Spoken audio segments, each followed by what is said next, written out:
Hello, welcome to another episode of The High Ground, powered by Premier Companies. Jeff, how are you today? I'm wonderful. How about you, Sal? Outstanding. Awesome. Another glorious day at Premier Ag. Every day's a holiday. We got Glenn Longabaugh. Spoken like a Marine, right? That's there. right. We got Glenn Longabaugh in the podcast room. He's not in the combine. Good morning. Good morning. Well, Glenn, before we get started, you know what's coming. Yes, sir. The question of the day. What is a current fashion trend that you just do not understand? Boy, there's two. One of them really reflects maybe both of them reflect my age. One is I don't get the tattoo thing, right? And I know it's pretty popular now and some pretty mainstream You mean folks. the sleeves, Any of it, right? hands, Yeah. not the prison tats like the love-hate. Yeah, almost any Charles of it, right? Manson. It's this, I just don't get the tattoo thing. It's one thing, we talked earlier about if you made the Olympic team and you had the USA on your ankle with the Olympic rings, you could explain that to your grandkids someday when you're old. Like your bronze medal or something. Exactly. I'm not sure how you explain the gargoyles and the skulls, right? And I'm just not sure. Barbed wire around the bicep. Yeah. I'm not sure about that. The other one is which that one you probably need to exclude from this podcast. Glenn's basically saying he doesn't see the need to put a bumper sticker on a Ferrari. Thank you, Jeff. That's a nice well thing. said. That is the nicest thing he's ever said. The other one that maybe is closer to this audience is around hats, right? Hats. I do not understand the flat bill. I don't get it. And slightly cocked off to one side. I do not get that. How about when trend. the ears are tucked into their hat? Yeah, well, that's a little kid thing. And I don't know. That's a teenager thing. I haven't seen that. Yeah. But yeah, the flat bill off to one side, I so badly want to take their hat off and roll the bill. Baseball teams are wearing those flat-billed bucket head hats. Yes. Is that not the dorkiest look? Well, it's dorky to you and I. I'm sure they think it's mainstream. And they probably look at our rolled cap bills and think, look at those old timers. Man. Yep. I mean, I think people could learn by taking fashion advice from the three of us. That's right. Absolutely. Button-down collars. All three of us. There you go. That's a different shirt, isn't it? Yeah. I guess. Jerk. Yeah, for those listeners that can't see, he's wearing a salmon color today. That's right. Very nice. Matches. It's not salmon. Matches my hair. It's a marine green is what he's got on today. Well, just so you don't steal my thunder, because you stole my thunder of the knock joke, so I'm going to go next, and then you can go last. Oh, fine. Just go ahead. Jump right in. I don't understand the colored hair. Yeah. What is with the blue hair? Not an old lady blue hair, but they can't help it, right? What? I mean, that's different. I don't understand the little purple. I can see the hate mail coming in now. Yeah, I know. That's exactly We had a good run with the high ground. Yeah, you did. We've offended all of our listeners. There's going to be an old lady with blue hair and tattoos. She is not happy with us right now. If you don't have button-down collars. But I just don't understand the different hair colors. I don't understand that. I just don't understand. That just doesn't look good. Well, and I'm with you on the tattoo thing. Yeah. Yeah. And again, if it means something, I mean, that's something, but having Latin or Chinese kung fu fighter. Yes. I don't understand. I'm with you. Now we've offended that group now. Yeah. What do you got, Jeff? We're narrowing down. This is like filtering, right? Therapy. We've hit the filter and we're trying to alienate every group. The last episode. I think you guys hit the non-filter button. Go ahead. I'm going with the ripped up jeans. Oh, yeah. And, especially having 5 daughters, and it was like, they would get a new pair of jeans and it had holes in it. And I don't understand that. I mean, it's like. I have a 13-year-old and Is it? I mean, I don't pay attention. Is it still a thing? Are they still going? It's still a thing. And I remember my grandparents would patch them. They put you had an old pair of jeans that you grew out of or something that you couldn't wear, and they'd take that one, and that was your patches. And you'd have patches. When I was little, my mom put me in tough skin so I wouldn't have holes in the knees. The Huskies. That's right. Tough skin Huskies. Yep. That's the closest thing to wearing burlap. You couldn't bend your knees. Yeah, you better know how to walk before you put those on because you're not going to be able to. The child would fall like a tree. Yeah. I think Galding went away after we quit wearing after we quit wearing those pants. I think Galding went We're away. being sponsored by All the Generation Z are Googling Galding. We're sponsored by Gold Bond medicated powder. Mom, it hurts and itches. I don't like it. Well, I think we've run the gamut then on things we just can't stand. Things you can't say on air. What a great start. For the topic. Absolutely. Oh, It's shoot. been kind of a gold bond season. Yes, it has. Let's talk about golden crops. Yeah, no doubt. Yeah. So do you have a question? That is probably as good a lead in as we can have. Is There you that take us back through the growing season, Glenn? And, Yeah, and then I got some specifics. We've had a few questions that have come up about just the appearance of the crops and Sure. season. Yeah. So I think it's probably important at this time to think about how we started this season, right? We, oftentimes when we get into harvest and we start looking at the numbers come across our yield monitor, it's around expectations, right? Yeah. So you have these expectations, and they grew from the time we planted this crop till the time we harvested it. Expectations really did a complete roller coaster ride, right? Think about it. In the last week of March last year, it was bone dry. Everybody was predicting a 2012 type of drought. You could have worked any piece of ground. You could have planted, and probably it would have been a really good call. We got into April, and it started in some of Premier's territory. It started raining and basically kept us shut out. What did get planted probably was planted in a little less than ideal conditions, and some of us turned our nose up and said, "You know what? I'm too good to do that."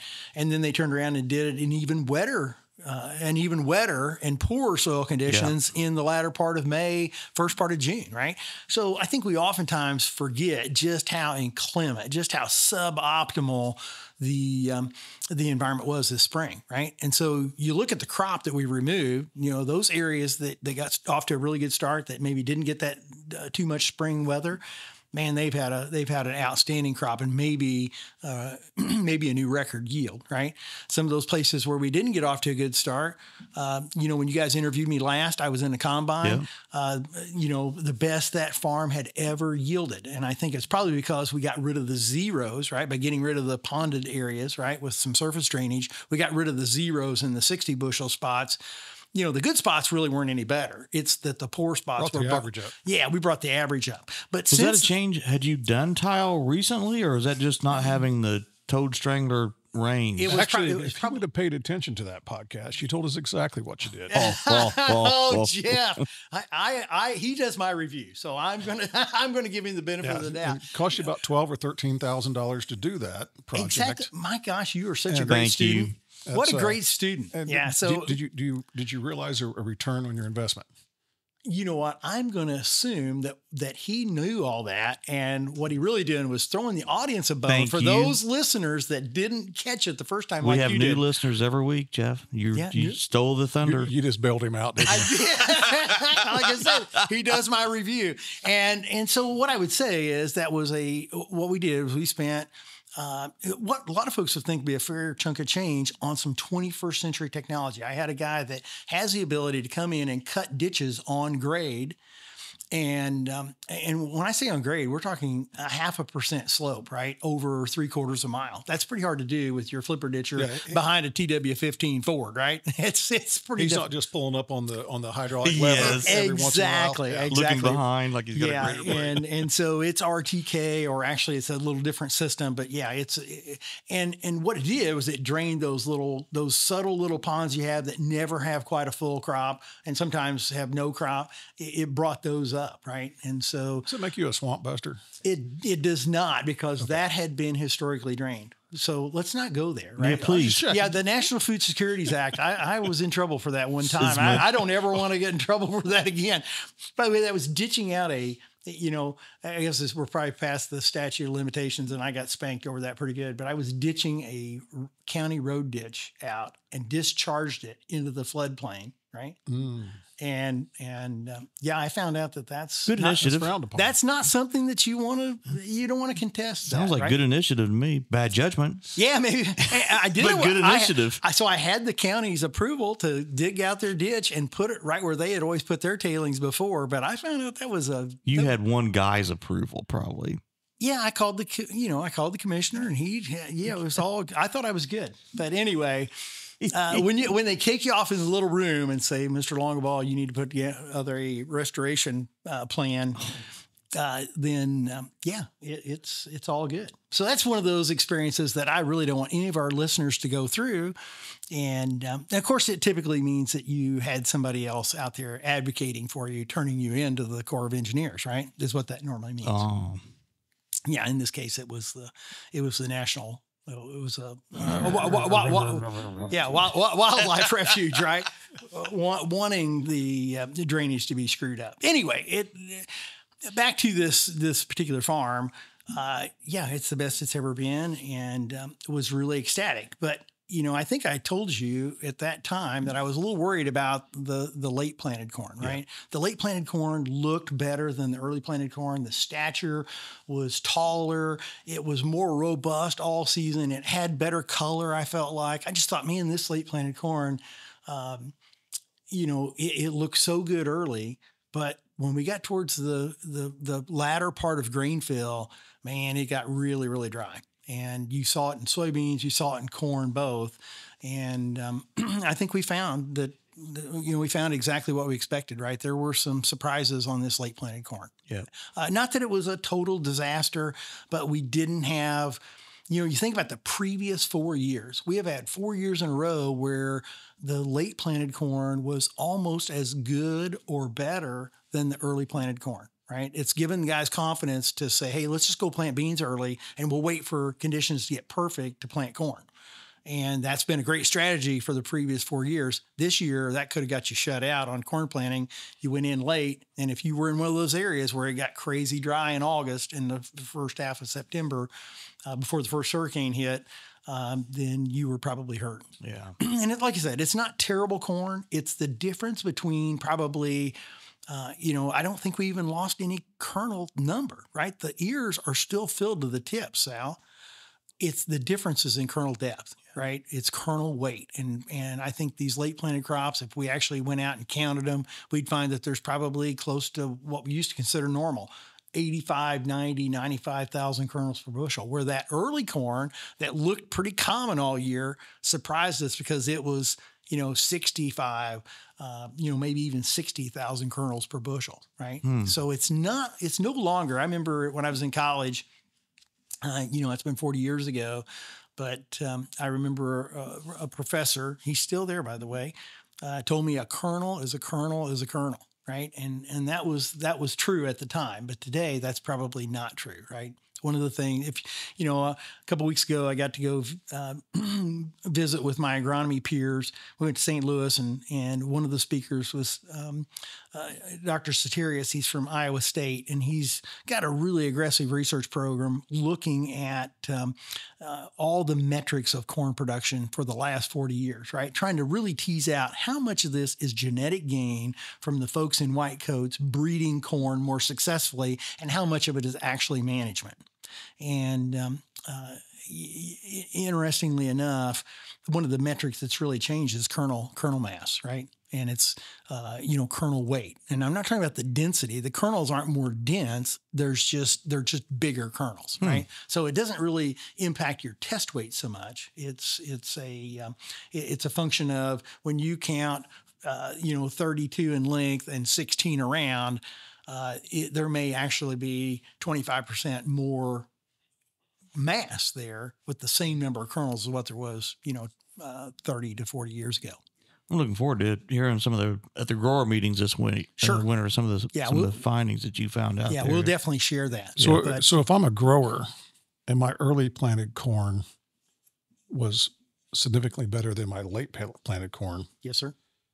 Next spring, I'm probably going to want to push the envelope and it's like, hey, I'm better off being there early. I mean, what kind of Yeah, I mean, every year's different. That is a really good question, and that's people didn't start planting soybeans first easily, right? That habit didn't come naturally, right? It took several years of us exposing that early planted soybeans. Planting soybeans early has a dramatic impact on yield. Not that alone, right? You can't just plant soybeans early. In fact, there's guys talking about fall planted soybeans now. Yeah, let's save that for another topic, another time. So Doctor, you're not there yet, huh? Yeah. So the other speaker was there last week. Main speaker was Ignacio Sempiti, and Ignacio has one of the most extensive databases on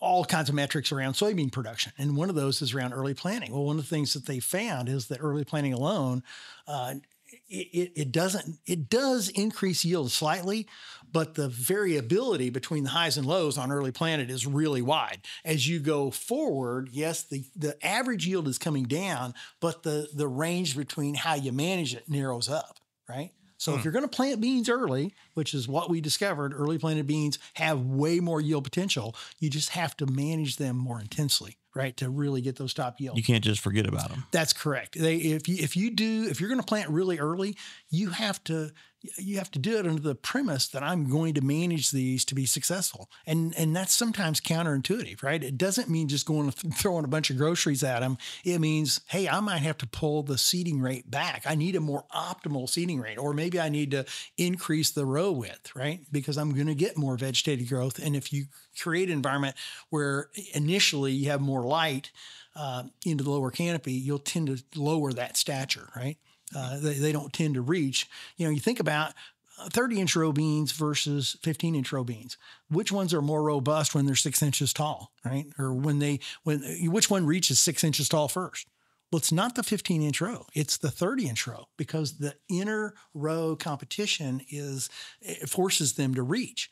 But once you get to row closure, which one gets taller? The 15s every time, right? They're closer together, yep. And they start going up, and that's when you get those increases in internode length. And by the way, you take 65,000, you plant 65,000 beans per acre, and you do that with a full season variety planted really early, and you throw a bunch of groceries at it, and that is a recipe for pretty common yields, right?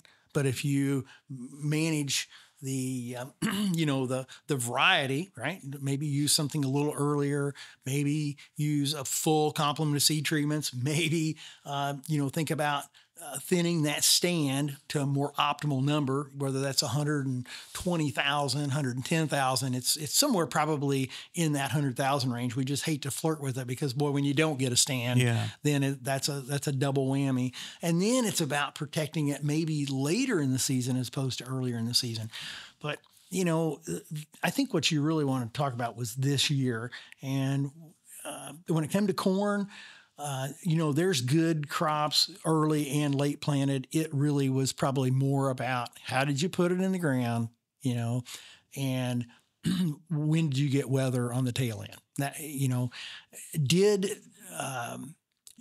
for those growers that don't use, some of the technologies that we talk about, like multiple passes of fungicide, was there a difference there? Absolutely. Tar spot certainly took the top end out of a few fields here, there, and yonder. But I really think that the primary where growers are disappointed this year probably had as much to do with drought as it did disease. And remember that it's always multiple things, right? Most time when a crop gets predisposed and you are disappointed, it's not one thing, it's multiple things, right? 1,000 cuts. Yeah, it's 1,000 cuts. And so that's where we're at on corn. And soybeans, a totally different thing. Did you have a question specifically about soybeans, Sal? No, just looking back about the year. I mean, we've got so much variability. Like you said, we have a grower be like, these are the best beans I've harvested in my life. And then another grower will be like, those are 63 bushels. And, it's not what I expected, Yeah. Or they're 40 bushel. Yeah. Right. Yeah. So, I think that's probably, maybe we ought to throw some numbers out there, because there's probably a few growers that are almost embarrassed, right? When you have a great crop, you don't mind. When it's better than you thought, you don't mind telling the neighbor. But when it's worse, sometimes you're a little bit embarrassed or ashamed or whatever. I think it's important to know that, I've got some fields that I just got done harvesting last night. I got in a field that I really thought would be in excess of, 230, 240. I thought it would be my best corn, blade planted, and I got in it, and it's going to make 200, but it's barely going to make 200. It just got too dry and gave up. When it comes to soybeans, there are folks this year that are having their best soybean crop ever, but I think the consensus, especially as you go west, is that soybeans have been disappointing as a whole, right? This is not going to be their best year. Not that they don't have some good fields, but most folks have fields that they're not very proud of. Perfect example. My first planted beans were in the 70 bushel range. I was tickled to death. I thought maybe they would be better, but they weren't on the best ground. My high yield plot, right? One of the fields that I know it has yield potential. I know it holds moisture. That field was 90 bushel this year. That was not the highest average I've ever had. I've had 92 on that farm twice before. What was interesting is there was a block there that I had left for some research guys. And when they couldn't get there timely, I finally just, I pulled the plug on them, went back in and planted like 2.5 weeks later with a full season bean. I said, you know what, I may have to harvest a different time. What's interesting is that was the highest yielding block in the field by a huge measure. I mean, a huge measure. That little block would have been over 100 bushel, where the rest of the field that was planted earlier would have been in the low to mid 80s, right? So that gives you an idea that it's difficult to predict. Oh, by the way, just so if you're not in those kind of yield environments, I left there, went down the road, not 1.5 miles on some really common ground. When I say common ground, this is ground that's been disturbed and has been reclaimed, right? It's not surface mining. It's actually underground mining where they basically reclaimed over the gob. And the 2 previous years, it's been like 50 bushel beans, right? I just raised beans on it.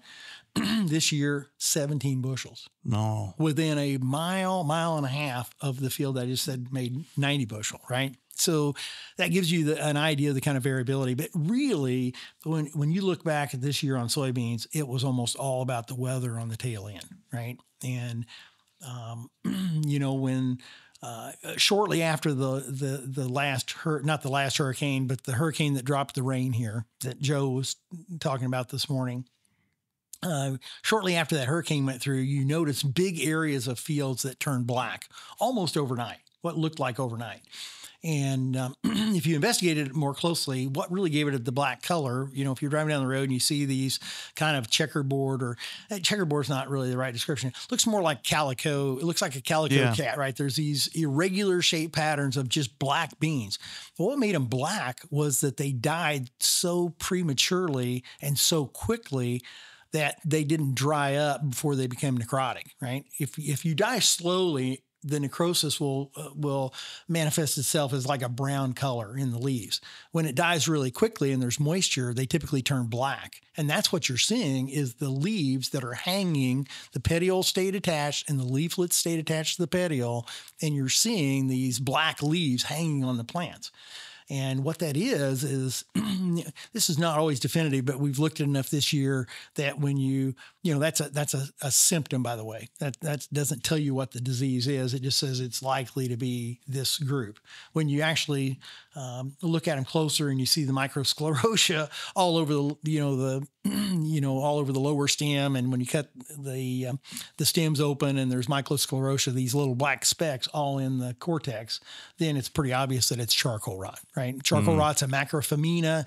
Not a lot of ways of controlling that particular pest. It's one that typically we like to use genetics that have tolerance to charcoal rot, but it's hard to get ratings on it, right? Because you can only get ratings on charcoal rots on the years when you have charcoal rot, right? And those are typically really dry years. And so if you had that, I'm telling you, it is not proprietary to you, and it probably was only partially varietal, right? I've had one of the best varieties that I had for charcoal rot this year on the better spots was just as bad as the worst varieties in the really bad charcoal spots. So they all are susceptible to charcoal rot. That particular disease doesn't discriminate. How much yield loss is associated with charcoal Oh my rot? gosh, that was a great segue, Jeff. That's why I'm here. Yeah, I'm telling you, you keep us on track.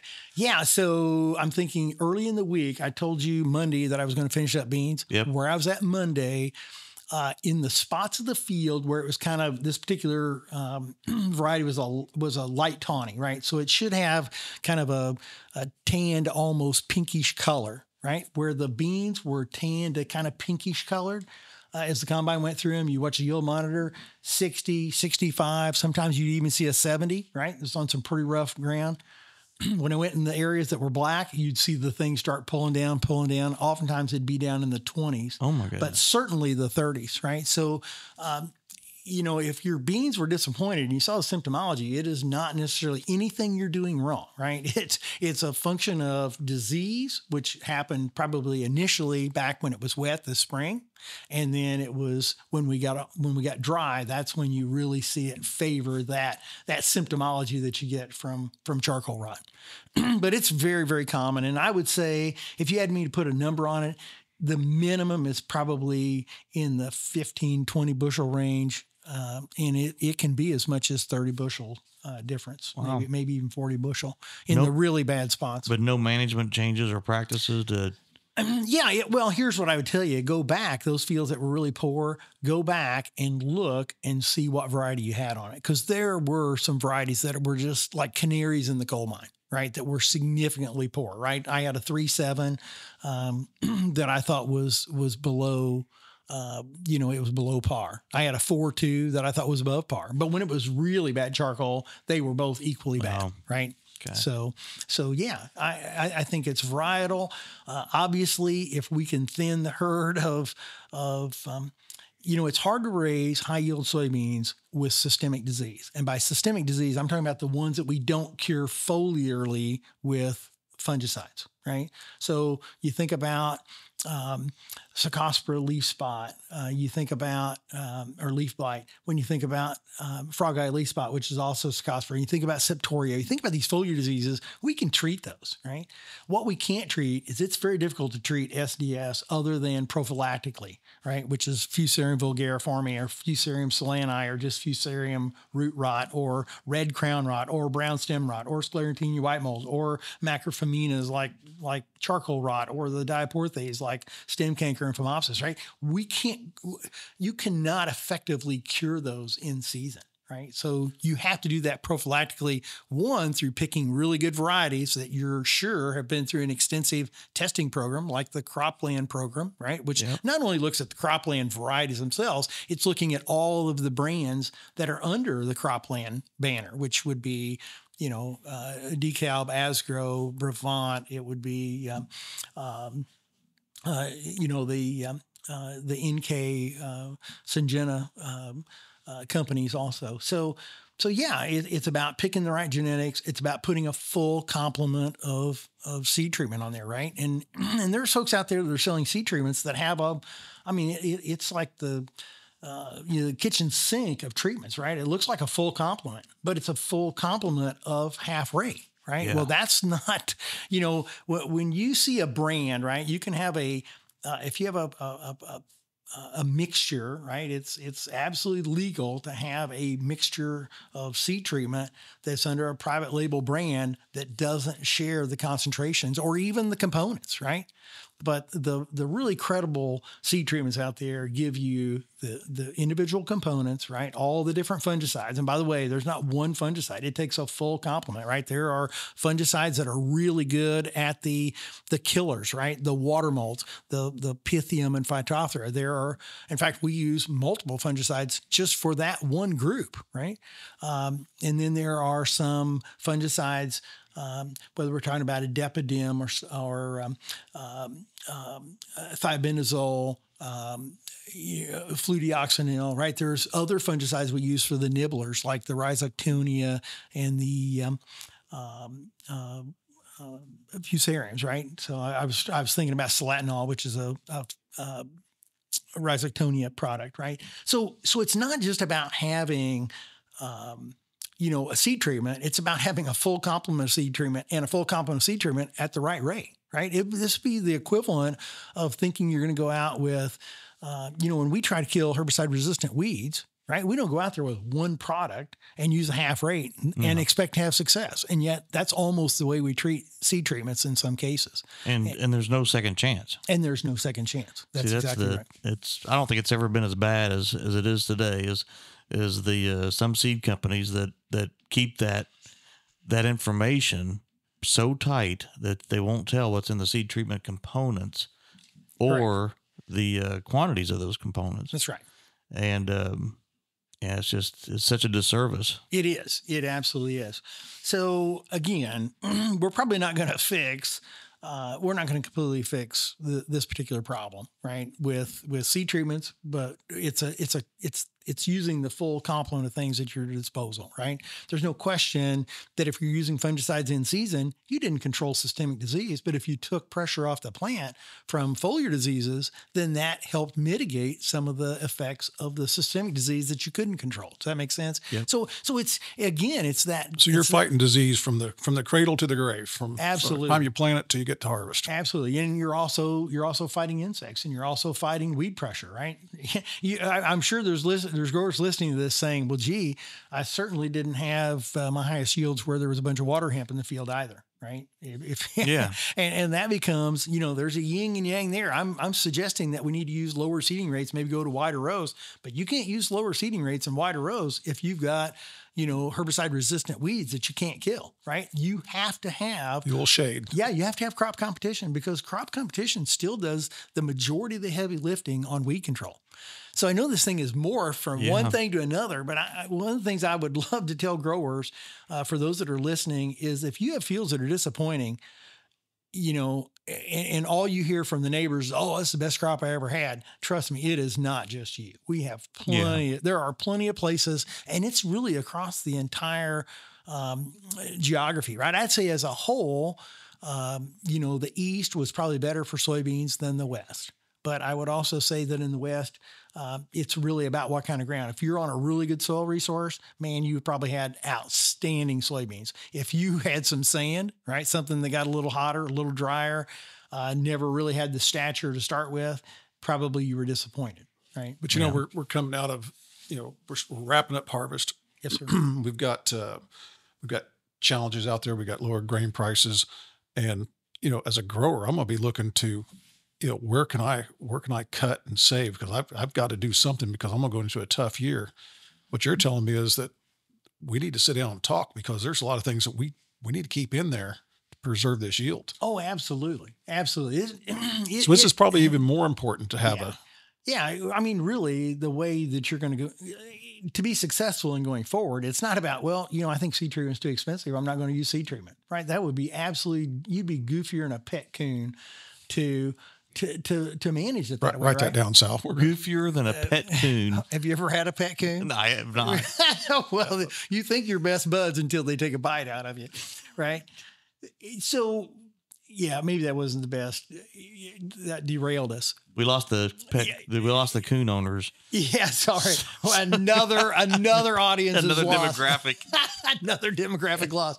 So his question is so valid. It's about where do we spend our money? Well, one of the things is, like this morning, earlier, we were visiting with Joe Zimmerman about using spatial technology, using variable rate systems and intelligence from grid sampling to make better applications. Well, that's a great way to do it there, right? If money is a little tighter and the margins are going to be thinner, maybe we use that kind of technology to get the best return out of dollars spent on fertility, right? That's one way you might do it, but it's rarely excluding things, right? We still want to use the best quality seed. We still want to have a full complement of seed treatments at rates that we know are going to work, right?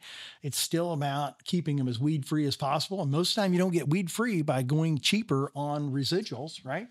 That's the most expensive chemistry you buy. It's not the post chemistry. And yet think about what gives you the highest return for investment on herbicide resistant weeds, it's the pre-emerges that you use. It doesn't matter whether you're in an Enlist program or an Extend program or a Liberty program. It's the rescue program is expensive. Absolutely. Oh, yeah. Yeah. It's where we typically, get the biggest bang for our buck is what group 15 did you use? And oh, by the way, did you put a group 14 with it? Did you put a group 5 with it, right? These other combination of herbicides that have some impact, right? They have, it's not about just using multiple modes of action. It's about using multiple effective modes of action, right? If they're not effective, it's really, it's just a contaminant, right? So and every field is going to be different. Every field is going to be different. So really now's the time to get with your account manager to start making these plans. Absolutely. Yeah. If you're talking about fertility, then every field is different. When you're talking about weed control, you're talking about things that you don't have in,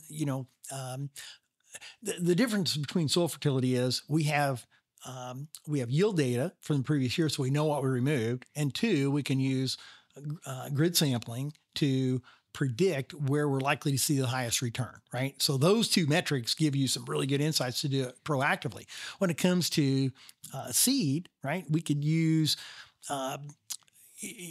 technology to maybe reduce seeding rate, maybe cut some costs there on the very best ground, but you certainly don't want to do that on the roughest ground. The roughest ground typically responds to population, right? So, Jeff, to your point, there are things that we can do proactively to make higher use of our dollars, but there's some things that we're just not going, to think you're going to take fungicide out and maintain yield in a time when we've got tar spot and gray leaf spot and northern corn leaf blight and southern rust and physoderma, you would be that would be a disservice for an account rep to say, hey, I think maybe we can trim this back. If a guy's making 3 applications of fungicide, yeah, we can probably trim some fungicide expense out of that.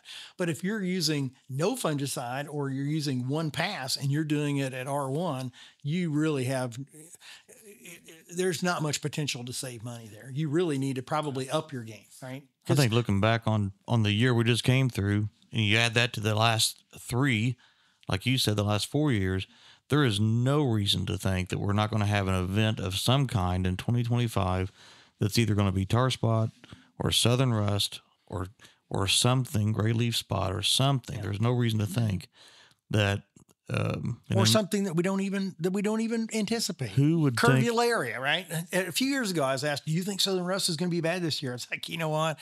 The models that these companies put out are crazy elaborate. And the people that make those models to predict, pathogen pressure, my hat is off to them. They are so crazy sophisticated. I, in my wildest dreams, couldn't put something like that together. But I know from experience that when we try to predict what diseases are going to do, we're almost always mistaken. And that particular year is like, I don't know. It could be something that we don't anticipate. Guess what blew up that year? Physoderma, right? Who would have thought that physoderma was going to become, an economic pest for that particular year? It was probably the worst disease we had, right? Yeah, and we learned this year that, it wasn't an easy decision, and the guys that had fairly clean crops and didn't spray their fungicide as they planned, and I know it's easy to say now, looking back and an armchair quarterback it, but we've solved now what happened, and you've got to have those fungicide applications. Yep. Absolutely. So it's going to be a good year for winter meetings. We did. Absolutely. It's almost like to Jeff's question, go back to Jeff's question. Where do you save money? Well, you save money by reducing the cost per bushel, right? I hate to make it always around production, but I'm an agronomist, and that's the way I see the world, right? I'm carrying a hammer, so everything looks like a nail. And to me, there's very little opportunity to reduce cost because we need a certain amount of fertility. We need, seed. That's, by the way, that's one of our, you look at the cost of a lot of the inputs this year, right? You say Grace and Premier over fertilizer prices, right? You purchase fertilizer for us. You try to do a good job, get it bought at the right time, try to make sure that we have the opportunity to make growers a good deal on fertilizer. That said, fertilizer this year is probably what? K is probably down a little bit. P is maybe slightly up, and nitrogen is probably flat from last year. Is that fair? That's fair. Is that close enough? Yeah. Yeah. Where is seed? Do you have any idea? I mean, seed is up, right? Almost everybody is going to take a raise. And you're sitting there thinking, well, gee, 4 years ago when we were in the same scenario, we had low commodity prices. Everybody kept their seed prices down or a little bit flat. Well, there's a reason why, right? If you look back at the last 40 years, what has made the biggest impact on production is what? Genetic gain. Genetic gain. Exactly. I mean, that line, it's not got a belly in it, right? It's not an exponential curve. It doesn't curve upward, but it is a pretty linear line. And to think from the 50s to today, but it's certainly from the 80s to today, this last 40 years, for it to be linear in a positive direction is really impressive. And by the way, the dots aren't getting wider, right? It's not like, well, this is statisticians making, smoothing it out, making, my grandpa used to say, figures don't lie, liars figure, right? This isn't something, if you look at the dots, right, they're getting closer together, which means that the production level is actually getting more consistent, right? It's not just going up, it's becoming more narrow. It's becoming more narrow. So anyway, these are all great questions today, guys. I just, only thing we're going to have to take callers next time. Yeah, that'd be great. That would just have a call in. That might be a good one. Yeah. All right. But yeah, if you had beans that were disappointing, it's not just you. It probably had more to do with the environment than your management. But there's always ways we can up the game. And again, I would say if it didn't prove anything else, invest in your best ground. And always shoot for higher there. And on your common ground, make sure that you don't do anything, as I told my wife this morning, no unforced errors, right?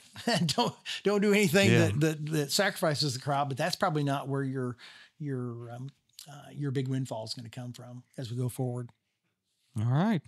Jeff, anything else for today? I'd say that's a good place to end. I think it is too. Glenn, thank you very much. Again, we always appreciate your insight and expertise. Yeah, it's my pleasure. All right.